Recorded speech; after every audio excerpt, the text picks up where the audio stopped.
desta água maravilhosa.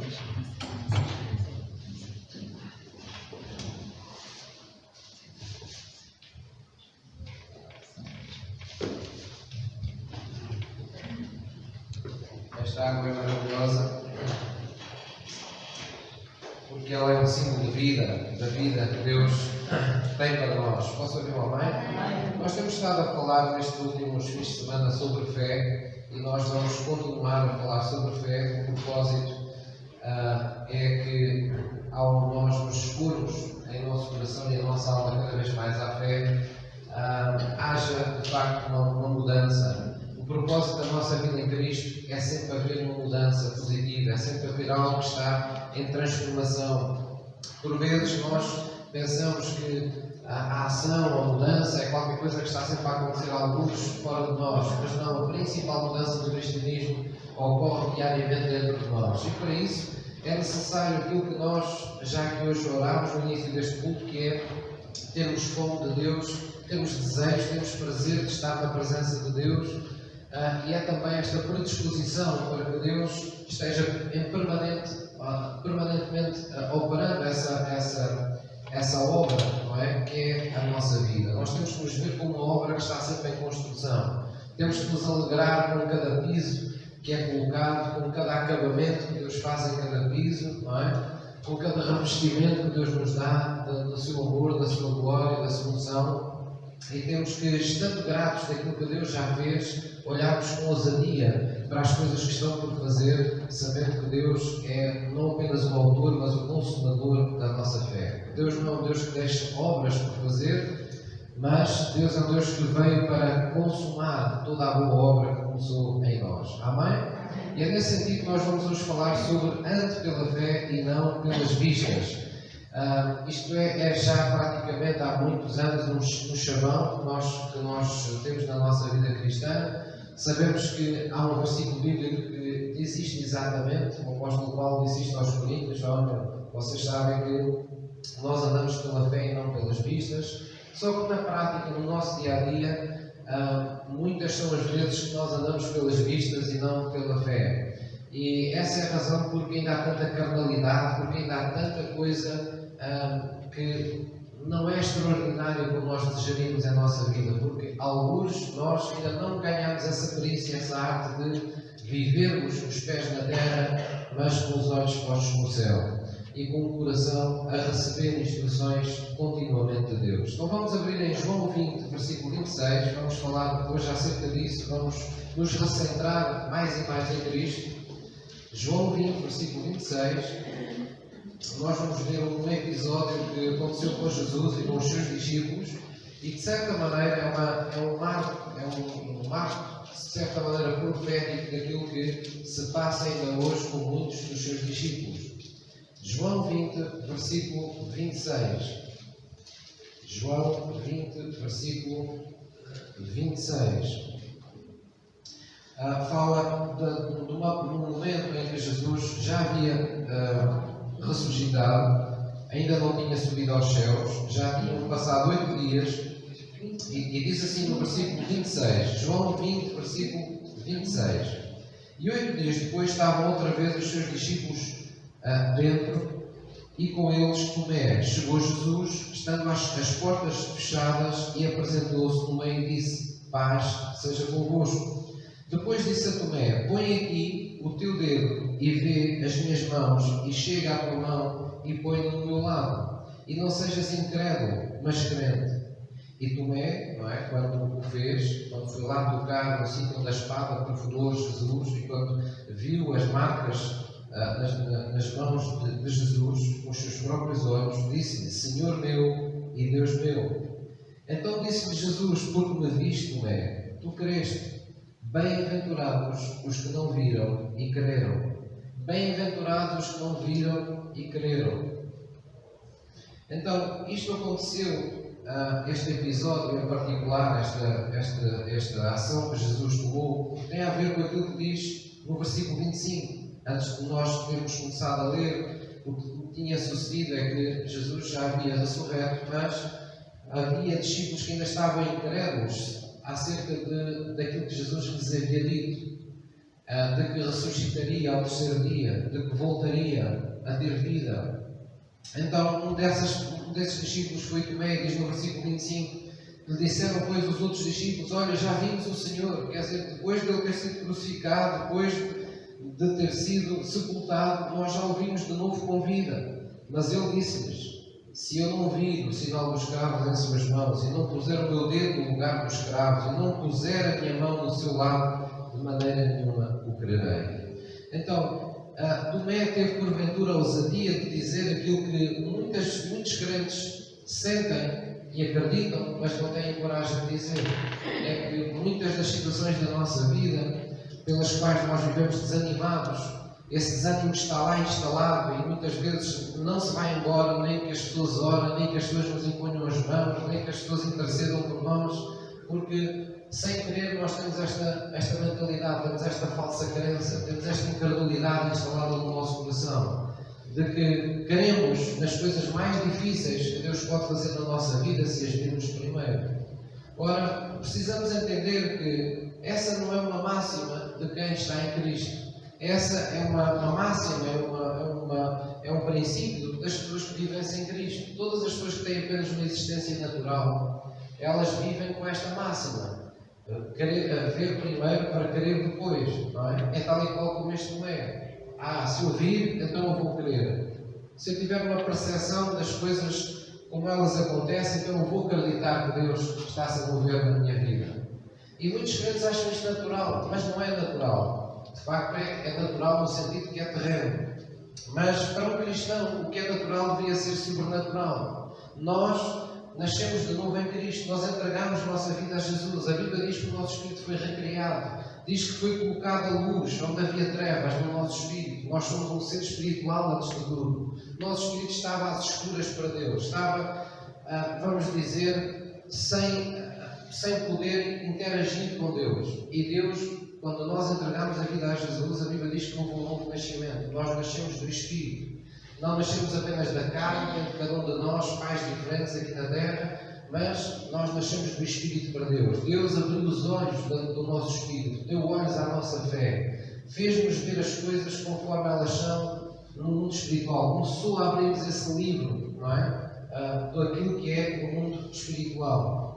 E de maneira que, para nós que estamos em Cristo, nós temos que inverter esta máxima. Nós temos que querer para então ver depois. Porque viver pela fé não é viver constatando coisas que Deus vai fazendo. Viver pela fé é viver crendo para que Deus mude as realidades que estão diante de nós. A fé é uma força agressiva. A fé não é um mero nome que se dá ao facto de nós termos uma crença em Jesus Cristo. A fé é uma força ativa que muda as circunstâncias da nossa vida, a realidade que está diante dos nossos olhos, de acordo com aquilo que nós queremos. E é por isso que nós temos que crer, é por isso que nós temos que ter uma visão, é por isso que nós temos que estar firmes naquilo que queremos e não naquilo que vemos a cada instante, a cada momento na nossa vida. É um pouco como nós navegarmos num navio, e vocês sabem que há navios que navegam, quando digo navios, digo barcos mais pequenos, navegam, como se costuma dizer, à vista, não é? O que é que acontece? Eles vão junto à costa e têm sempre os olhos postos em terra e estão vendo conforme é o contorno da costa e vão acompanhando a costa. Então fazem uma navegação à vista, não é? Mas a nossa vida está cheia de momentos em que a nossa navegação não é à vista, em que nós estamos em mar alto, em que não há no nosso horizonte terra, não há no nosso horizonte nada onde nós possamos pôr os nossos olhos. Então nós nos dirigimos muitas das vezes e podemos olhar para um lado, para o outro e só vemos mar. E a nossa vida está cheia de fases assim, está cheia de momentos assim. Por vezes ainda se tornam piores quando descem verdadeiros nevoeiros sobre a nossa navegação. Nós parece que além de nos sentirmos que não temos direção, às vezes sentimos-nos perdidos no meio do mar que é esta vida. Então o que é que nós nos podemos agarrar e o que é que nós nos devemos agarrar? Nós nos devemos agarrar àquilo que nós queremos, àquilo que é a nossa fé, àquilo que são as promessas que Deus nos fez e que são o nosso porto seguro no mundo espiritual para que se tornem reais neste mundo natural. Posso ouvir uma mãe? No versículo 30, Jesus disse, pois, operou também presença dos seus discípulos muitos outros sinais que não estão escritos neste livro. Estes sinais, porém, foram escritos para que creiais que Jesus é o Cristo, o Filho de Deus, e para que crendo tenhais vida em seu nome. Então, nós precisamos entender que a palavra de Deus está aqui escrita com um propósito sagrado, com um propósito bíblico, com um propósito sobrenatural, para que cada um de nós creia que Jesus é o Cristo, que Jesus foi aquele a quem Deus ungiu, não é? Como Filho de Deus. E para que na nossa fé nós tenhamos vida no seu nome. Haja uma consequência, haja algo que venha até nós, que é a vida abundante de Deus que recebemos em seu nome. Então, nós nunca podemos ser crentes a prazo, nem podemos pôr prazos a Deus. Por vezes há crentes que vivem uma falsa fé, não é? Vivem de uma forma em que desconsideram Deus, no sentido em que eles vivem com esta atitude. Se Deus não fizer isto na minha vida, se Deus até o próximo ano não fizer isto, se Deus nesta semana não me responder àquilo, não é? É como se eles dissessem: eu já não brinco às igrejas, já não brinco à fé. Ou outros identificam a sua vida com Deus como uma fase da sua vida. Então eles pensam: bem, eu já tive uma fase em que frequentei a igreja, mas hoje eu já não tenho necessidade disso. É como se eles dissessem: houve uma altura em que eu precisei muito de Deus, eu procurei, mas eu agora já sei viver sem Ele. Ora, dito desta forma, nós facilmente discordamos disto. Sabemos que Deus não é propriamente um pneu subselente que nos é dado para uma viagem longa. Deus é simplesmente aquele que deve estar ao volante da nossa vida durante toda a viagem da nossa vida. Então nós precisamos de recentrar a nossa vida nessas verdades. Nós precisamos de nos exercitar em viver uma fé genuína, de querer para ver depois as coisas acontecerem de acordo com aquilo que nós queremos. Posso afirmar amém? Aqui neste versículo 30 e no versículo 31, Jesus nos está, na verdade, dizendo é que os sinais que ficaram escritos têm um propósito. Há uma íntima relação entre a palavra de Deus revelada e a nossa fé. Nós temos fé de acordo com aquilo que nos é revelado, de acordo com a palavra que alimenta essa nossa fé. Há uma íntima relação entre a palavra e a nossa fé. Deus espera que cada um de nós creia naquilo que está escrito para que possa vir a ser testemunha daquilo que Deus irá fazer em nossas vidas. Amém? Se me disserem: pastor, mas isso assim se calhar é uma coisa que não é assim tão fácil, a gente andar a viver crendo que está curado sem haver a cura, crendo que Deus está lidando com um relacionamento difícil que nós temos quando ainda as coisas não parecem resolvidas, crer que Deus está a nos prosperar quando ainda a nossa vida vive um descalabro financeiro, crer que Deus me está restaurando quando eu ainda me sinto em ruínas. Bem, Deus não disse que seria fácil. Deus disse que muitas são as aflições do justo, mas o Senhor o livraria de todas. Deus declarou e Deus prometeu que iria mudar a nossa vida, e para isso Ele nos deu uma medida de fé. Uma medida de fé, uma porção dessa força espiritual sobrenatural que nos capacita a crer que Deus pode todas as coisas em cada momento da nossa vida. Amém? E isso faz com que promessas bíblicas aconteçam na nossa vida. Quando nós vivemos nessa fé, acontece aquilo que lá está escrito, que todas as coisas acabam contribuindo juntamente, quer as boas, quer as menos boas, acabam contribuindo juntamente para o bem daqueles que amam a Deus. É como se Deus fosse alterando, por assim dizer, os acontecimentos da nossa vida em função da nossa confiança que temos depositada nele. Amém? Vamos lá abrir em Hebreus 11, versículo 1, vamos recordar esse princípio da fé, porque por vezes nós sabemos isto na cabeça, mas não interpretamos isto de uma forma prática no nosso dia a dia.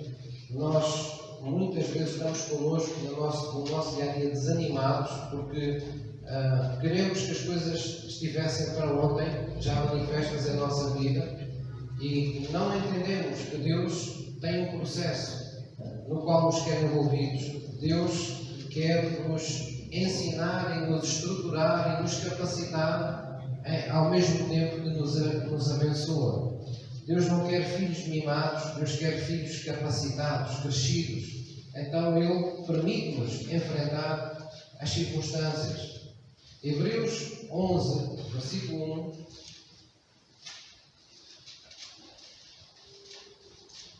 Hebreus 11, versículo 1.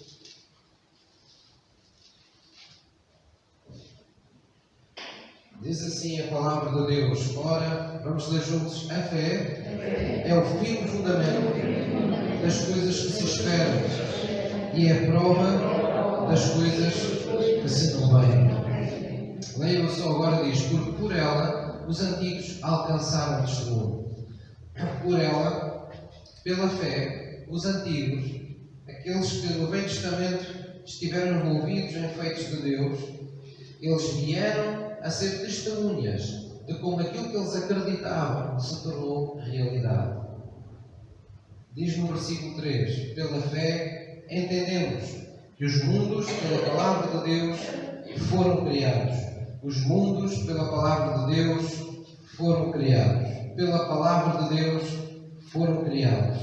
De maneira que aquilo que se vê não foi feito do que é aparente. Aquilo que se vê não foi feito do que é aparente. Por outras palavras, Deus não tinha uma gota de água para fazer os oceanos, não tinha uma gota de terra para fazer a terra, não tinha nada. Mas todas as coisas, a Bíblia diz que Deus criou por meio da sua palavra. Quando Deus quer criar alguma coisa, é método bíblico, é método divino a enviar uma palavra.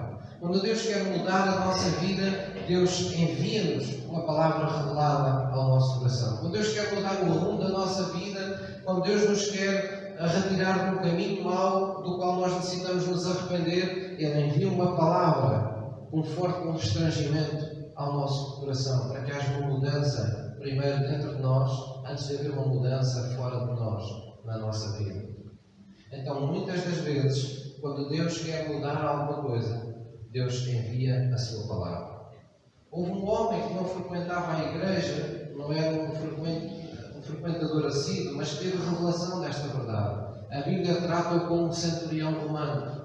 Um homem que chegou um dia ao pé de Jesus e disse-lhe: mestre, eu tenho um criado lá em casa que jace paralítico. Por favor, diz somente uma palavra. Não é preciso tu ires lá à casa. Dá-me uma palavra. Porque se tu me deres uma palavra, eu sei que o teu poder se manifestará na vida daquele meu servo.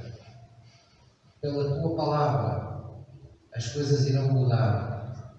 Pela tua palavra, virá um milagre à minha vida. E diz que Jesus ficou tão maravilhado. Jesus disse: nem em Israel eu encontrei tanta fé. Jesus ficou maravilhado com aquela fé. Qual era a fé que aquele homem tinha? Ele sabia reconhecer o poder que há numa palavra que é recebida, que é abraçada no nosso coração. Por isso é que Hebreus fala daqueles que abraçaram as promessas de Deus e ficaram firmemente convictos de que eram suas aquelas promessas de Deus. E diz que muitos chegaram até a morrer sem ver todas as promessas que receberam no seu coração. E diz que para esses Deus tem um galardão. Para esses Deus tem uma cidade, uma nova Jerusalém reservada. Para esses que confiam em Deus, mesmo que a morte apareça pelo caminho, mas que mostraram a sua confiança plena em Deus, Deus não os deixará desamparados. Amém? Precisamos andar pela fé e não pelas vistas. Amém? Precisamos andar pela palavra.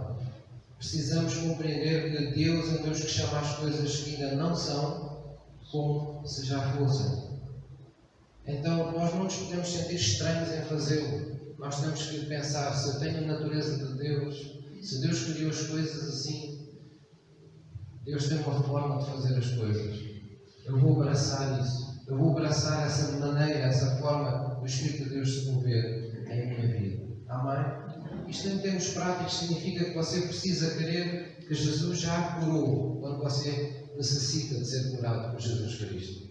Você necessita crer que Deus já abençoou quando você necessita da bênção de Deus em sua vida. Você necessita crer que Deus já o prosperou, ou já lhe deu sabedoria, ou já lhe concedeu o que quer que seja que você necessite. Antes de ser uma realidade na sua vida, você precisa crer primeiro, para que as coisas que você crê venham a acontecer posteriormente. Jesus disse que enviou o seu poder sobre a vida dos discípulos para que eles fossem testemunhas, para que eles viessem a testemunhar das coisas que eles esperariam e aconteceriam em suas vidas, não em seu ministério. É por isso que nós temos que conhecer as promessas antes. É por isso que nós temos que conhecer a palavra. É por isso que nós temos que conhecer o que é que Jesus fez por nós na cruz. Porque a fé não está alicerçada num conjunto de ideias, não é uma ideologia, não é uma filosofia de vida. A fé está alicerçada no facto consumado, em qualquer coisa que já aconteceu, está ancorada numa realidade, que é a morte e a ressurreição de Jesus Cristo. É um ato consumado. Jesus já morreu por nós. E a Bíblia diz que quando Ele morreu por nós e quando Ele ressuscitou ao terceiro dia por nós, Ele o fez para que nele nos fossem dadas todas as coisas respeitantes à nossa vida.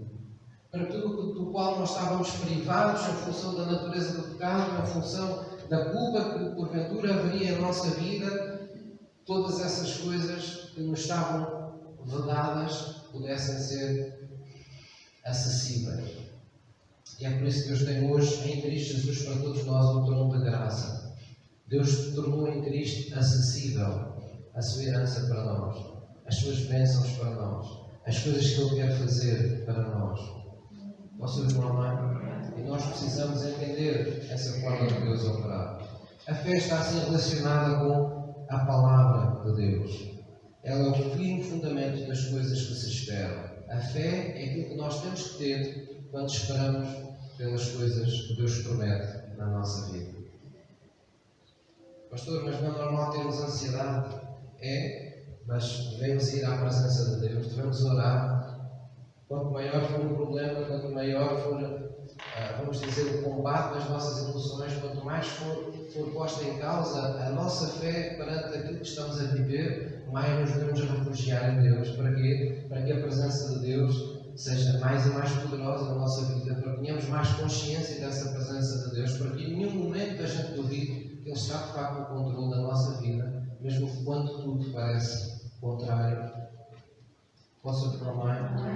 A fé está intimamente ligada àquilo que nós falamos. A Bíblia diz em Hebreus também: retenhamos firme a nossa confissão, porque fiel é aquele que prometeu. Porquê é que é tão importante a confissão? Porquê é que é tão importante estarmos em tudo no nosso falar de acordo com Deus? Porque isso é como nós temos uma planta que está na terra. Nós podemos falar da virtude da terra, não é? Jesus disse que a semente é lançada à terra e Deus deu poder à terra para fazer vingar a semente. O poder já está na terra. Mas imagine que você tinha uma semente, mas nunca a põe na terra. Ou imagine que tinha uma planta e que comprou melhor terra, mas ainda não a pôs na terra. Então as coisas não podem acontecer. Aquilo foi feito, aquela planta foi feita para estar na terra. Nós nascemos em Cristo para estarmos na fé. Quando nós não estamos na fé, tudo o que Deus nos preparou na vida de fé não chega até nós, não nos traz desenvolvimento, não nos cria edificação, não nos faz dar qualquer tipo de fruto. Então nós precisamos de estar em Cristo. Estar em Cristo é viver na fé daquilo que nós queremos que Ele é em nossa vida.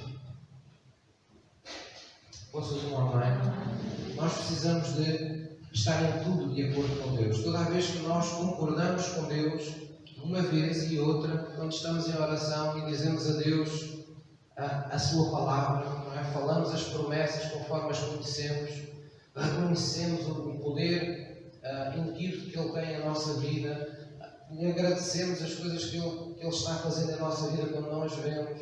Quando nós, entre nós, dizemos: olha, eu acredito que Deus está a fazer isto na minha vida, olha, eu tenho passado por estas dificuldades assim, mas eu já orei a Deus, eu estou à espera do meu milagre, eu sei que Ele já me pertence, eu sei que a todo momento Deus irá mostrar a sua glória em minha vida nesta área.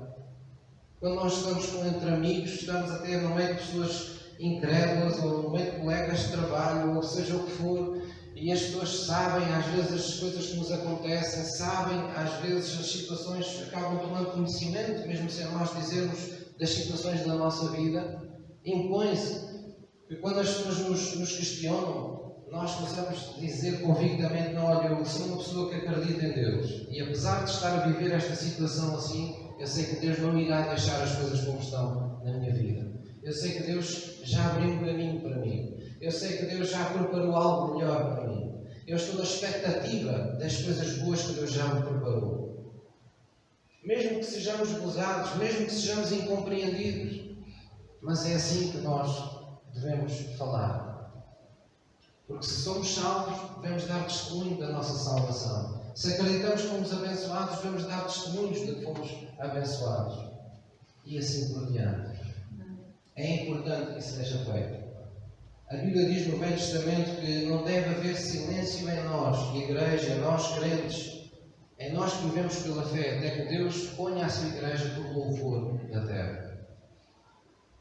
Quando nós estamos sempre com a nossa boca engrandecendo a Deus pelas coisas que Ele nos fez, ou pelas coisas que Ele nos está fazendo, nós estamos na senda de um milagre. Nós estamos num processo de ver manifesto em nossa vida aquilo que a gente crê. Quando nós deixamos de confessar, muitas vezes essa falta de confissão já denota alguma incredulidade que se começa a instalar no nosso coração. A Bíblia diz que uma esperança demorada tem tendência a enfraquecer o nosso coração. E por vezes, quando nós esperamos durante muito tempo que Deus faça algo em nossa vida, seja num relacionamento, seja numa vida financeira, numa vida profissional, seja na nossa própria alma, quando nós esperamos demasiado tempo e aquilo parece nunca mais chegar, a Bíblia diz que a tendência é enfraquecermos. É a nossa alma a enfraquecer. Então, como é que nós não vamos enfraquecer? Alimentando-nos daquilo que nos fortalece. Em Efésios 6 diz: em tudo, no demais, irmãos, fortalecei-vos no Senhor e na força do seu poder. Fortaleçam-se na palavra, fortaleçam-se no poder do Espírito Santo, encham-se cantando com cânticos. O que é que os cânticos falam? Os hinos de louvor falam dos feitos de Deus. Lembram-nos continuamente que Deus é todo-poderoso, que Deus ama o seu povo, que Deus não falha para com o seu povo, que Deus é fiel, que Deus é justo, que Deus é compassivo para connosco. Então, quando nós fazemos isso, a Bíblia diz que nós nos estamos enchendo do Espírito, nós nos estamos fortificando na nossa fé. Posso ter uma mãe? Então, a fé também está ligada àquilo que nós vemos. Vamos lá abrir em João 5. João 5, versículo 14. Ande pela fé e não pelas vistas. Ande por aquilo que você crê. Procure as promessas. Abrace as promessas. Confesse a sua vida de acordo com aquilo que Deus promete fazer e não de acordo com aquilo que lhe parece que está a acontecer. Vamos ver em João 5,14 que Jesus, apesar de parecer alguém que tinha todo o poder em si mesmo, ele próprio ensinava e dizia: eu não posso fazer nada de mim mesmo, mas tudo aquilo que eu faço, tudo aquilo que eu uso desafiar neste mundo natural é porque vejo o mundo espiritual do meu Pai fazer. João 5, versículo 14. João 5, versículo 14.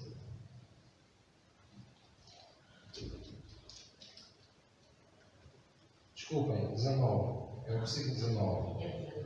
Diz: mas Jesus respondeu e disse-lhes: na verdade vos digo que o Filho, Jesus está falando de si mesmo, por si mesmo não pode fazer coisa alguma.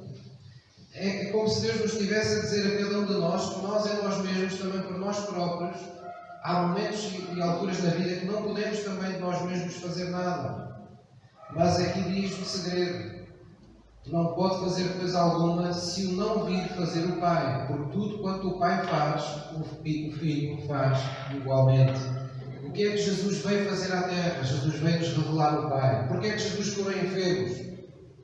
Porque Deus quer que você saiba que é da vontade de Deus curar as pessoas das suas enfermidades. Porque é que Jesus fez milagres? Porque é da vontade de Deus mudar o curso natural da vida das pessoas de uma forma sobrenatural para que corresponda à vida abundante, ou à ordem, ou ao plano que Deus instituiu para cada um de nós. Então Jesus veio revelar o Pai, para que nós olhássemos para as obras de Jesus e o Pai fosse glorificado. E nós víssemos qual é a vontade do Pai para a nossa vida, em situação idêntica. Porque é que nós contemplamos feitos antigos? Porque é que nós devemos ir à Bíblia e ver o que é que Deus fez quando as pessoas estavam no meio ameaçadas, ou por inimigos, ou por enfermidades, ou por falta de sabedoria, ou no meio de um problema sem saída? Porque é que nós devemos ler essas coisas? E o que é que lá aconteceu? Para que, olhando para a palavra, preparemos a nossa fé para sermos testemunhas das coisas idênticas que Deus estará prestes a fazer em nossa vida. Posso dizer um amém? Então, a fé sempre nos exige isso dessa maneira. Sempre exige que haja, quando eu falo em imaginação, não quero que me interpretem mal, mas sempre exige que cada um de nós se imagine na vontade de Deus. Nós estamos a falar de viver no mundo da lua, não é? Como o mundo diz, de sonhos e ilusões. Estamos a falar de criar imagens na nossa alma, de sonharmos, criarmos sonhos na nossa vida que nos são legítimos à luz das promessas de Deus. Ou nós criamos imagens acerca da nossa vida à luz dos acontecimentos da nossa vida, e há muita gente que anda em pavor, há muita gente que se anda a preparar para morrer mais cedo, há muita gente que se anda a preparar para os últimos dos seus dias serem vividos na miséria, há muitas pessoas que se andam a preparar e a tomar decisões para não continuar com a pessoa que atualmente vivem até o final dos seus dias na Terra. Porquê? Porque as pessoas estão criando pensamentos, estão criando imaginações de acordo com as coisas que estão a acontecer agora, com as dificuldades que estão a viver agora no presente. E viver pela fé é nós criarmos imaginações, nós sonharmos, nós criarmos uma visão para a nossa vida à luz das coisas boas que Deus nos promete. A esperança tem que estar sempre junto à nossa fé. Nós não podemos pôr a nossa fé no vazio. Nós temos que pôr a nossa fé nas coisas que esperamos alcançar, nas coisas que esperamos que Deus venha a fazer na nossa vida. É isso que fala a esperança de Deus. Deus é um Deus de esperança, no sentido que quando vemos os feitos maravilhosos de Deus, a esperança nasce no nosso coração. Nós olhamos para as situações da nossa vida para as quais já tínhamos desistido e pensamos, não, espera lá, Deus fez isto, se calhar Deus ainda pode fazer isto na minha vida. Se calhar Deus ainda pode fazer aquilo na minha vida. Então, há uma luzinha ao fundo do túnel. Esse se calhar vai desaparecendo. À medida que nós vamos ter comunhão com Deus, comunhão com a palavra, nós vamos começando a dizer, não, eu estou certo de que Deus irá fazer isto na minha vida. Nós começamos a ter fé. Nós começamos a viver convictos de uma realidade que ainda não experimentamos, mas que sabemos que nos pertence. Sabemos que alguém morreu há 2000 anos atrás para que ela fosse nossa. A Bíblia diz que Deus, o Pai, deu o Filho Jesus Cristo. Como com Ele não nos dará todas as coisas respeitantes à nossa vida. Amém? Então é legítimo nós não nos focarmos nas más notícias, não nos focarmos nos acontecimentos da nossa vida, não nos focarmos nas coisas conforme elas estão hoje na nossa vida, mas nos focarmos naquilo que é bíblico, naquilo que Deus promete fazer em nossa vida. Oh, pastor, mas isso não é um mundo cor-de-rosa. Oh, pastor, mas isso não vier a acontecer. Isso não são coisas para nós pensarmos.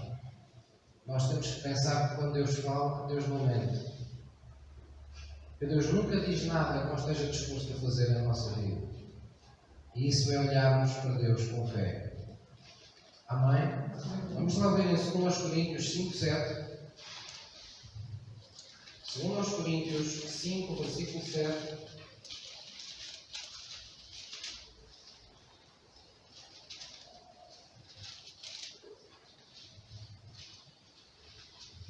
Irmãos, há um poder tremendo quando as pessoas sonham. Mesmo sem Deus, o ser humano tem já tem uma dimensão espiritual de certa maneira nele, não é? Mesmo estando separado de Deus.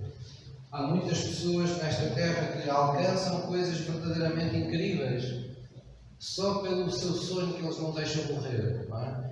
Eles trabalham como nunca, eles acordam animados como nunca porque estão imbuídos de uma visão para a sua vida pessoal. Eu tive a felicidade de testemunhar isso na minha própria casa. Eu acho que já aqui disse com certeza. Eu recordo o meu pai e a minha mãe sempre foram eram famílias pobres e humildes. Humilde não tem a ver com a pobreza, mas é apenas para nos referenciarmos. E eu recordo que eu vivia com o meu irmão e com os meus pais num apartamento muito pequeno para nós, não é? Eu dividia, o meu quarto era dividido com o meu irmão. E a casa era um apartamentozinho modesto, pequenino, não é? Sobre o qual pagávamos renda e com dificuldades, os meus pais, o meu pai trabalhava e era ele que sustentava toda a família. E a dada altura, o meu pai desejou progredir na sua carreira. Ele foi à procura, ele estudava, ele lia coisas, ele se auto-ensinava ele próprio, não é? E foi crescendo, não é? Ele sonhava ter uma casa maior para ele e para os seus filhos, dar condições à sua família. Eu lembro, ainda tenho na minha memória, e estou a falar de memórias talvez de 7 anos, 6 anos, que me recordo disso, de ir num carro com os meus pais aos fins de semana e à volta que íamos passear. O meu pai levava-nos a um lugar onde só havia vivendas que os estrangeiros construíam no Algarve, chamado Monte Judeu, e ia lá e ficava-nos mostrando, ficava contemplando as vivendas. E depois saía do carro e dizia: é um quintal assim deste tamanho que a gente está a ter, é uma casa assim que nós vamos ter. E às vezes a minha mãe e tudo, pronto, nós em casa, né, brincávamos com aquilo. Ainda estamos aqui, só pensa em ter uma casa assim, não é? Mas ele deu salto. Ele acreditou, não, eu posso lá chegar. Ele começou a trabalhar mais horas e fora de horas, ele se esforçou, ele se sacrificou, ele fez o que foi necessário. E eu tive esse privilégio, faz parte da minha educação enquanto indivíduo, enquanto pessoa. Cresci vendo a casa dos meus pais sendo construída, participando até na sua construção, mesmo com tenra idade. Tive essa felicidade também das pessoas, mesmo com aquela idade, normalmente poriam uma criança longe de coisas daquelas, mas eu recordo de andar a carregar baldes lá não iam cheios, mas iam meio cheios, mas eu levava-os na mesma, de areia. Lembro-me aos fins de semana, por exemplo, quando as outras pessoas iam passear, nós íamos tirar as tábuas, os pregos das tábuas, para que os homens da construção pudessem usá-las e não gastassem tempo a tirar os pregos das tábuas e pudessem usá-las de novo no início da semana. Vocês estão a imaginar, não é? O pai, a mãe, o filho, tudo com uns pés de cabra e uns martelos a tirar pregos e a pôr as tábuas todas num sítio e no outro. E era assim. E nós íamos vivendo cada processo, cada momento. Houve uma altura, por exemplo, em que eu não tenho que ter vergonha de o dizer, em que a obra parou porque o meu pai não tinha recursos para continuar durante um determinado tempo a casa. Mas aguardámos todos, ninguém desistiu de nada, aquilo ficou ali numa paragem, aquela obra parou durante ali uns meses, mas voltou a ter recursos, voltou-se a construir novamente. Mas ele não deixou de construir de acordo com o sonho que tinha. Ele podia ter construído uma casinha pequenina, porque uma maior exigiria muito mais recursos, mas não foi a casa que ele quis que tivesse, foi a casa que ele acabou construindo. Mais ainda era um homem com visão de querer ter o melhor para a sua casa. Ainda hoje, as portas exteriores e interiores da casa são de madeira maciça, porque ele entendeu que aquelas é que eram as madeiras de qualidade. Mogno e sucupira eram as madeiras que ele achava que foi aconselhado. Ele construiu, comprou as portas mais caras que havia. Onde ele quis pôr pedra mármore, pôs pedra mármore. Demorou mais tempo, demorou mais semanas do que se calhar se pusesse uma coisa qualquer de segundo, de outra qualidade. Mas ele conseguiu pôr as coisas que ele queria. Porquê? Porque ele tinha um sonho. Ele acreditava que o melhor desta terra era para ele e para os seus filhos, para a sua família. Eu olho muitas vezes para isso e penso, as pessoas conseguem estas coisas sem Deus. O meu pai não era crente na altura. Será que nós com Cristo não podemos ir um pouco mais longe? Será que nós com o Espírito de Deus não temos capacidade para ver muito mais? Para ficar muito mais firmes nos tempos de provação, nos tempos em que os recursos não parecem tantos?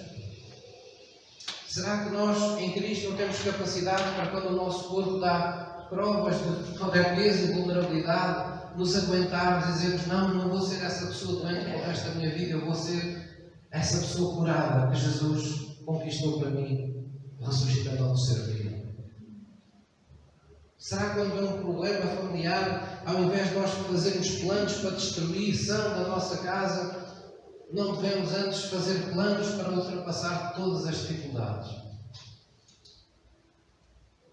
Nós temos que andar pela fé e não pelas vistas. Até onde a nossa fé pode ir? O que é que nós queremos que a nossa fé é capaz de fazer? Será que ela é assim tão pequenina que não consegue alterar nada na nossa vida? Então temos que buscar essa fé que Jesus nos prometeu. E não tem a ver com uma grande quantidade de fé. Jesus disse: se vocês tiverem fé, nem um grauzinho de mostarda, será suficiente para mover montanhas, montes da vossa frente.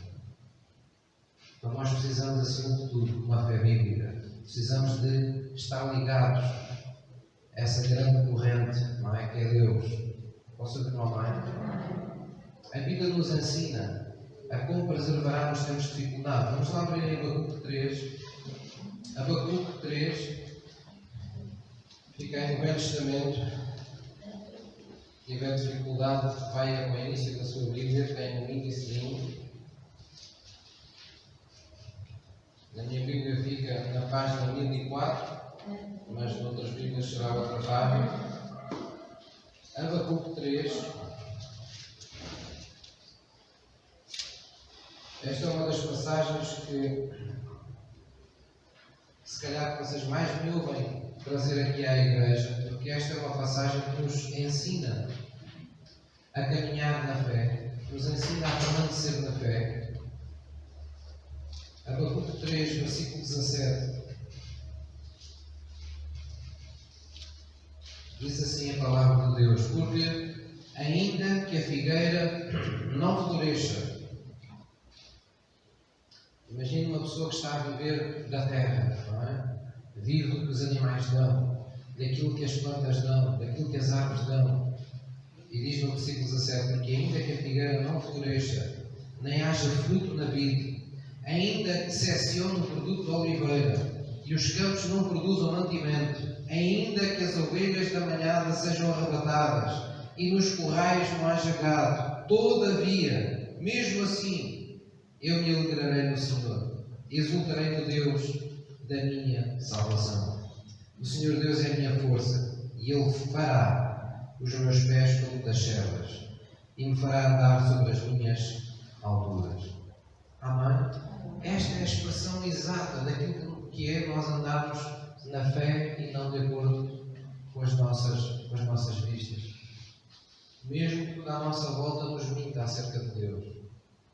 Mesmo que tudo à nossa volta tenha que desmentir as promessas de Deus para a nossa vida. O que é que nós somos chamados a fazer? Diante de Deus, louvá-lo e adorá-lo, desvalorizando as coisas conforme elas são hoje, porque os nossos olhos estão postos naquilo que Deus está prestes a mostrar em nossa vida. Andar pela fé é andar no caminho, conforme aqui é dito das alturas. É viver numa visão, viver num sonho, viver numa imaginação, viver num desejo, viver numa esperança, à luz das coisas boas que Deus nos promete fazer na nossa vida. Muitas vezes a ciência está de acordo com isso, outras vezes nem por isso. Por exemplo, os dados científicos, não é, demonstram-nos que a pessoa, à medida que a idade vai passando, vai perder determinadas faculdades, vai tornando-se mais vulnerável. Mas a palavra de Deus não assume isso como uma coisa irreversível, imutável. Deus promete que mesmo na idade mais avançada nós podemos continuar viçosos e frutíferos para com Deus. Não fazemos tão bem umas coisas, mas fazemos outras que antes não podíamos. Não estamos ao alcance de umas realidades, mas há outras que só a idade nos pode tornar capazes de sermos. Há sempre um papel, há sempre uma missão, há sempre um ministério, há sempre um lugar a desempenhar na família, na sociedade, na igreja, com a idade que nós tivermos. Deus nunca nos preparou uma vida indigna. Deus nunca nos preparou uma vida decadente. Deus sempre nos preparou uma vida honrada na sua presença. Andar na fé é andar seguro nas coisas que fazem parte do plano de Deus para a nossa vida. Vamos abrir em Mateus 9, versículo 27.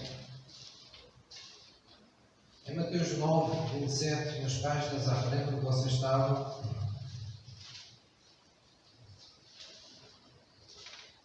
nós vemos um exemplo muito engraçado, que muitas vezes nos passa despercebido. Um exemplo de dois cegos que seguiam Jesus, não é? Diz assim no versículo 27, e partindo Jesus dali seguiram dois cegos, clamando e dizendo, tem compaixão de nós, filho de David. E quando chegou à casa, os cegos se aproximaram dele. Veja, eles ainda eram cegos, não é? Se aproximaram dele. E Jesus disse-lhes, querendo vós que eu possa fazer isto? Disseram eles, sim, Senhor. Tocou então os olhos deles, dizendo, seja-vos feito segundo a vossa fé. Alguém pode perguntar, pastor, mas como é que a gente vê que os cegos tinham fé? Bem, eles ainda eram cegos e já andavam atrás deles, já o seguiam.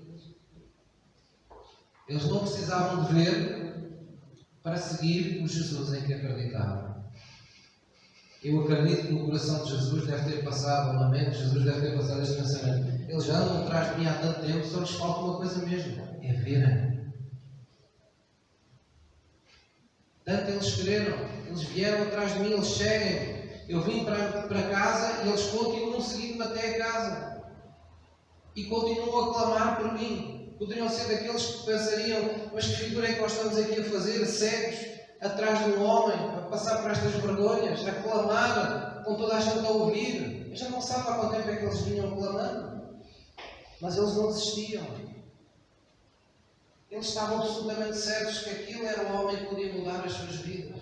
E nós temos de estar absolutamente certos que Jesus é aquele que pode mudar para sempre a nossa vida. Nós temos que andar pela fé, segundo aquilo que queremos, mesmo quando ainda não conseguimos ver com os nossos olhos naturais Jesus operar na nossa vida.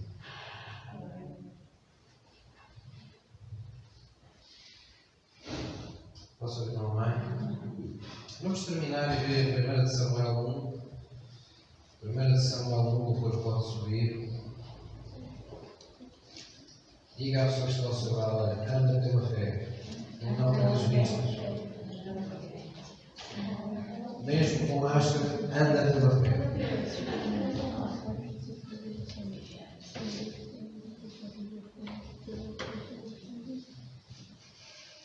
1 Samuel 1, versículo 8. Nós vamos terminar com a relação que há um episódio da Bíblia que envolveu uma mulher chamada Ana, aquela que daria à luz o que viria a ser o profeta Samuel. Ana era estéril como algumas das mulheres que na Bíblia Deus transformou e operou milagres.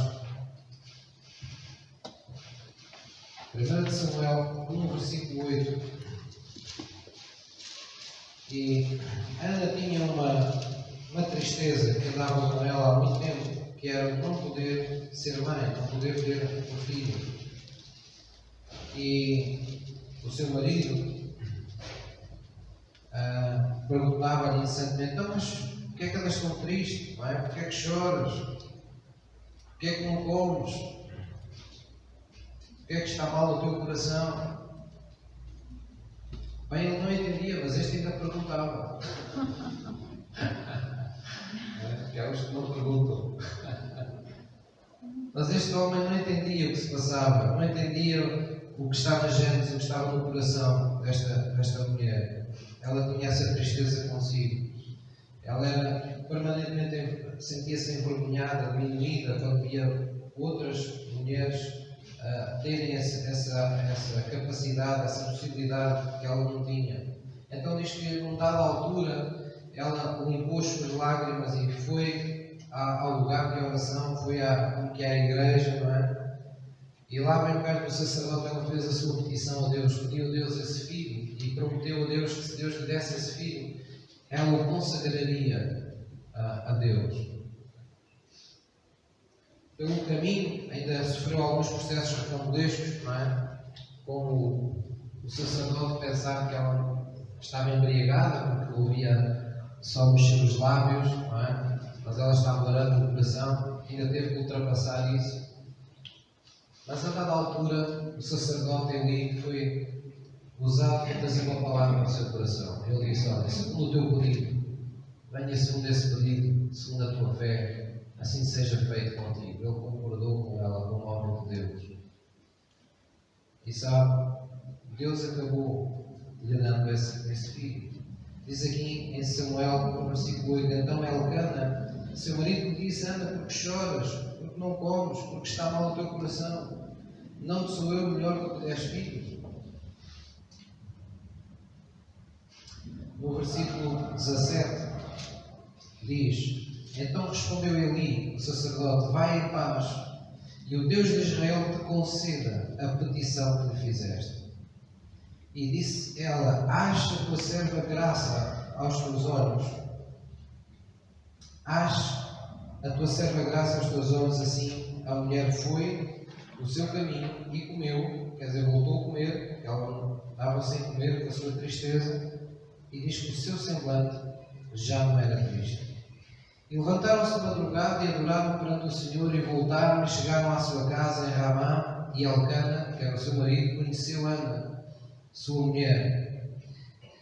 Esta era uma forma de dizer que eles se uniram na carne, e o Senhor se lembrou dela. E sucedeu que, passado algum tempo, Ana concebeu e deu à luz um filho, ao qual chamou Samuel, porque dizia ela: o tenho pedido ao Senhor. Há um testemunho nesta passagem para todos nós, para todos os que querem andar e sabem que são chamados a andar na fé e não pelas vistas. Há aqui um momento de tempo entre o momento em que ela faz a sua petição. Ela teve um momento de angústia, de choro, de lamentação, mas o momento que ela disse: eu tenho que fazer alguma coisa, eu vou pedir a Deus. Então ela foi e fez um voto diante de Deus. E a partir do momento que ela libertou a sua fé, a primeira coisa que a fé trouxe à sua vida, antes mesmo do seu filho chegar, está aqui escrito no versículo 18. Diz: assim a mulher foi ao seu caminho, foi à sua vida, levantou-se e acabou o tempo de estar paralisada por isso. Acabou o tempo de estar angustiada e oprimida pelos cantos, sem saber o que fazer à sua vida, não tendo vontade de fazer nada. Ela simplesmente foi à luta, foi ao seu caminho. Então, esta é a primeira consequência que a fé traz ao nosso coração antes daquilo que nós pedimos a Deus chegar. Ela acaba, de certa maneira, por nos colocar de novo no caminho. Sempre que Deus fala connosco, sempre que nós estamos cientes de recebemos uma palavra de Deus, há uma paz sobrenatural que entra no nosso coração. Há um consolo que entra no nosso coração, em que nós não sabemos que ninguém nos disse, mas temos esse testemunho interior: Deus ouviu. Eu já orei a Deus. Então, se eu já orei a Deus, eu agora vou retomar a minha vida, porque certamente Deus vai operar na minha vida. A segunda grande consequência está logo a seguir, diz que ela foi e comeu. Foi a segunda coisa que a fé, onde a fé a levou. Eu às vezes acordo com muita fé. Estou a brincar. Com muita vontade de comer. Não, o que aqui está a dizer é que ela comeu. O comer, o voltar a comer, o ter perdido o apetite, fala de que esta mulher tinha perdido o propósito, tinha perdido a alegria de viver, tinha perdido o sentido da sua vida. Sabe, há pessoas que, por causa de desgostos amorosos, de descalabros financeiros, ou de qualquer outra coisa, ou de verem-se de um momento com o outro perdidos, sem direção na vida, eles sentem que de alguma forma perderam aquilo que mais valorizavam na sua vida. Não interessa o que era, se era dinheiro, se eram pessoas, se eram bens, mas quando nós perdemos, deixamos de ter acessível aquilo que mais valorizamos na vida, tendemos a não dar valor mais à vida, a não ter mais sentido para viver. E é assim que, infelizmente, muitas pessoas acabam tendo disparados como o suicídio, porque não conseguem substituto para aquilo que dava sentido às suas vidas. Deixaram de amar o facto de estarem vivos. Então, quando diz que esta mulher voltou a comer, é o mesmo que dizer que, a dada altura, Deus, porque ela orou, deu de novo sentido à sua vida. Ela foi ao seu caminho, ela voltou a comer, e se fala de recuperação, fala de restauração, fala de recuperar o ânimo, fala de recuperar as forças, fala de ter de novo força para ir adiante. E isso é o que a fé faz, antes mesmo de chegarem as coisas que nós esperamos receber da parte de Deus. Antes de vermos as coisas que esperamos que Deus opere resolvidas na nossa vida, Deus nos faz agarrar-nos de novo à vida e Deus faz recuperarmos o nosso propósito de viver o sentido da nossa vida. E dizem outra coisa, diz que a partir daquele momento já o seu semblante já não era triste. A fé determina, condiciona o estado das nossas emoções. Quando nós estamos em fé, nossas emoções são tocadas por Deus. É como se o Espírito de Deus nos desse de novo a capacidade e o domínio de termos autocontrole sobre as nossas emoções. As nossas emoções deixam de nos trair. O que é isso, pastor?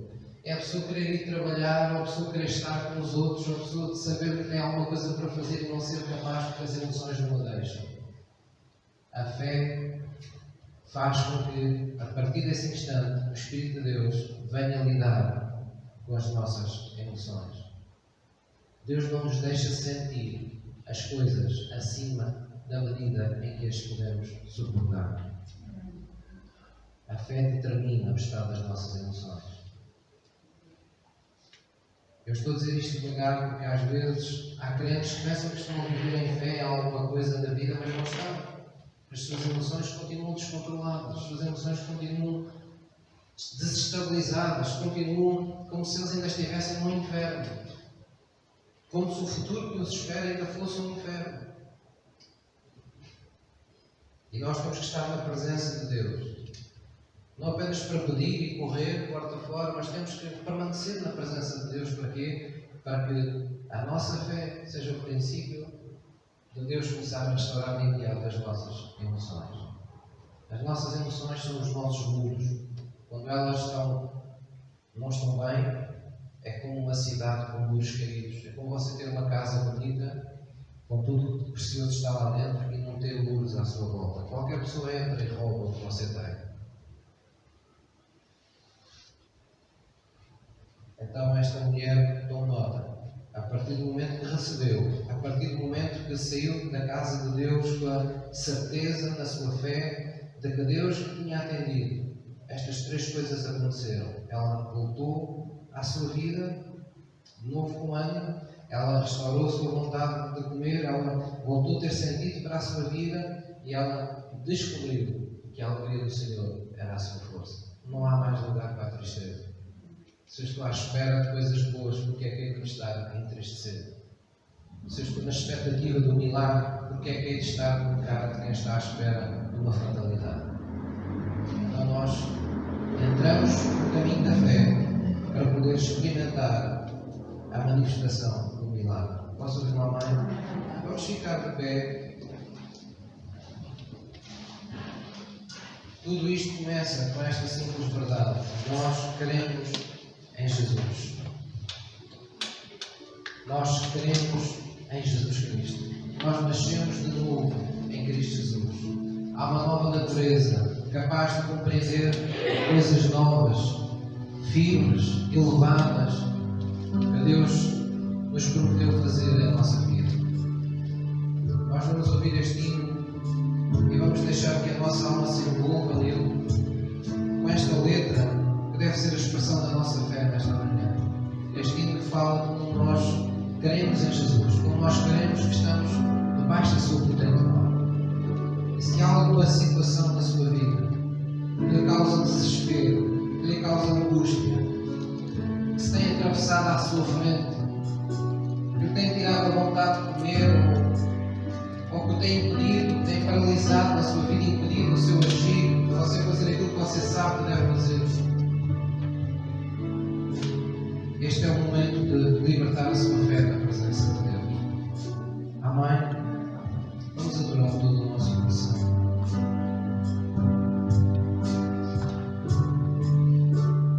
Tuas mãos quero entregar mais uma vez tudo que eu sou. Meu mundo está assente em tuas mãos e eu sou teu para sempre. Tuas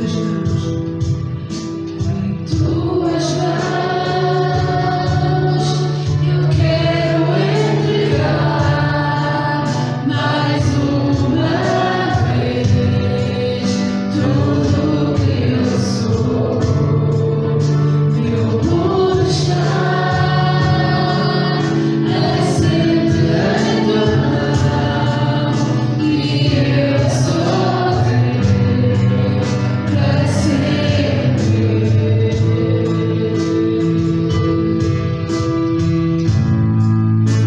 Se eu creio em ti, Jesus, e pertenço a ti, Jesus, és razão do meu viver, razão do meu andar. Se eu creio em ti, Jesus, e pertenço a ti, Jesus, és razão do meu viver, razão do meu andar, com tudo em mim. Glória a Jesus. Vamos baixar a nossa cabeça em reverência diante de Deus. Você está aqui hoje e deseja profundamente um encontro real com Jesus. A generalidade dos que aqui estão já entregaram suas vidas a Jesus, já tiveram algum momento em que puseram no seu coração consagrar a sua vida a Jesus. Mas talvez haja entre nós alguém que já o possa ter feito, mas que não o fez com a intensidade, com a revelação que deveria, não sentiu, não teve essa experiência real do novo nascimento. Se você está aqui hoje, a ouvir hoje esta palavra de Deus, sente essa necessidade como ser humano de Cristo, de ter Jesus no coração, de ter Jesus a liderar este processo, a guiar este barco que é a sua vida. Você não pode guiá-lo à vista desarmada por aquilo que você vê, por aquilo que você sente, por aquilo que você ouve, mas você necessita que o Espírito de Deus esteja consigo, que Ele o transporte sobrenaturalmente no caminho que deve andar quando você não sabe qual é. Eu gostava que orasse comigo nesta manhã. Nós não estamos aqui para impressionar as pessoas com as maravilhas, as virtudes desta igreja ou deste ministério. Nós estamos aqui somente para isto, para proporcionar que todos, ao estarmos juntos, possamos entrar juntos na presença de Deus e possamos ter o nosso encontro, que em cada dia, e neste caso, neste domingo, é necessário que tenhamos com Deus. Eu vou pedir que ore comigo junto com a congregação. Vamos nos consagrar a Deus. Vamos nos consagrar primeiro para ver a manifestação da vida de Deus depois. Vamos abrir a porta para que depois Jesus possa entrar na nossa vida. Se não abrirmos essa porta do nosso coração, Ele não é um ladrão, Ele não vai entrar pela sua janela. Ele não vai vir se você não quiser entrar. Então vamos lhe abrir a porta da casa. Vamos convidá-lo a entrar. Diga assim comigo, querido Pai, querido Deus, eu reconheço que Jesus Cristo morreu por mim na cruz do Calvário para me dar a vida abundante, que há em tua presença, a vida eterna. Senhor Jesus, perdoa-me, Senhor, que sou pecador. Perdoa-me as minhas falhas, as minhas culpas, as minhas transgressões. Eu te peço perdão. Eu sei que naquela cruz preparaste o perdão para todas as minhas faltas. Se eu fosse sincero contigo, eu abro o meu coração para ti nesta manhã e quero te convidar. Entra, Senhor, no meu coração. Ser o Senhor da minha vida. Dirige os meus passos. Não permitas, Deus, que nada em minha vida suceda fora da tua vontade. Eu reconheço só Jesus Cristo é o meu Salvador, é o meu Senhor. Eu aceito nesta hora e eu recebo o meu coração como o meu Senhor e o meu Salvador. Senhor Jesus, revela-te. Querido Espírito Santo, vem impulsar-te a minha vida e tornar novas todas as coisas em minha vida à luz das promessas, à luz da tua palavra. Em nome de Jesus. Em nome de Jesus. Glória a Jesus. A Bíblia diz que quando nós entregamos nossa vida, Ele nos dá uma medida de fé. A Bíblia nos dá uma medida de fé. Uma medida de fé que nós temos que desenvolver. Desenvolver não quer dizer que temos que andar aqui a comprar porções de fé, mas significa tão somente que nós temos que fazer algo com aquilo que Deus nos deu. Temos que vencer as desilusões, as frustrações da nossa vida e do nosso coração. Sabe, às vezes quando nós vivemos uma realidade nua e crua que nos é extremamente dura e para a qual não nos sentimos preparados, umas vezes nos sentimos indignos de experimentar a fé e de esperar o melhor de Deus. Outras vezes ficamos revoltados com Deus e pensamos, se Ele existe, porque é que eu tinha que passar por isto? E todas essas coisas nos bloqueiam, todas essas coisas impedem que essa medida de fé comece a ser um motivo de alegria para si. Então nós precisamos de deixar que o Espírito de Deus toque todas as nossas emoções. Amém? Diga assim comigo, querido Pai, eu confio que Tu és o meu médico. Senhor Santo Espírito, vem tocar as minhas emoções. Vem-me dar de novo o domingo e o equilíbrio à minha alma, Senhor. Não me deixes ficar triste com as coisas más que me acontecem.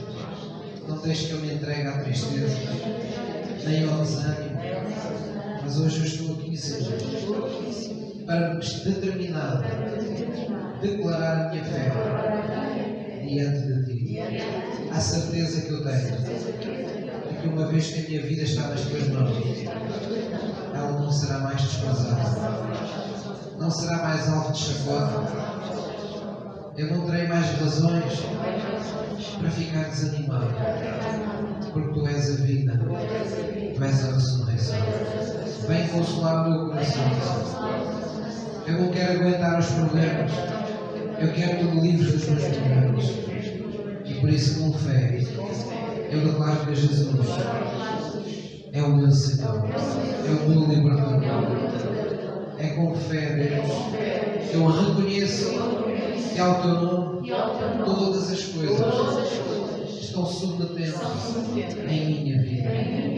E todas as coisas estão mudando a minha vida. De acordo com a Tua vontade, de acordo com o Teu plano que tens para mim. Em nome de Jesus. Obrigado, Pai, operando Tu, Senhor. Ninguém te pode impedir. Onde o Teu Espírito Santo entra, onde Ele se aposta, aí há liberdade. E eu sei que hoje eu estou livre em Ti, Senhor, para Te obedecer, para fazer a Tua vontade em minha vida. Vem, pois, Senhor, e manifesta, revela a Tua glória e a Tua glória. Em nome de Jesus. Em nome de Jesus. Amém. Diga à pessoa que está ao seu lado: Deus tem mesmo um milagre para ti. Um de cada vez. Amém? Não pense que é só um, é um de cada vez. Aqui há um tempo atrás eu disse numa mensagem que aqui tivemos que a nossa vida é toda ela um milagre. E na verdade nós temos que crescer na revelação disso. Cada dia que você vive nesta terra, cada domingo que você vem à igreja, nós não temos consciência às vezes disso, mas a nossa vida é um permanente milagre. Há perigos dos quais nós temos consciência e há perigos dos quais não temos consciência. Há coisas que nós podemos controlar, mas há muitas coisas que nós não podemos controlar. De forma que a nossa vida está muito mais suspensa na Sua graça do que nós alguma vez podemos pensar. Possa você pensar que já ora bem, que já louva bem, que já lê muita Bíblia ou que não lê, ou o que quer que seja. Nós devemos esforçar. Isso mostra a nossa fé, isso mostra a nossa adoração, isso mostra o nosso grau de compromisso, quanto oramos. E Ele diz que aqueles que o temem, Deus vai revelar os seus segredos a esses. Deus vai abrir o livro das coisas que estão para acontecer, para que você tenha visões condizentes com aquilo que está prestes a acontecer na sua vida. Mas nunca tenha ilusões. A nossa vida é um permanente milagre. É Deus em nós que nos conserva a cada dia e nos sustém na palavra do seu poder. Posso aclamar? Amém. Glória a Jesus. Vamos nos sentar, por favor.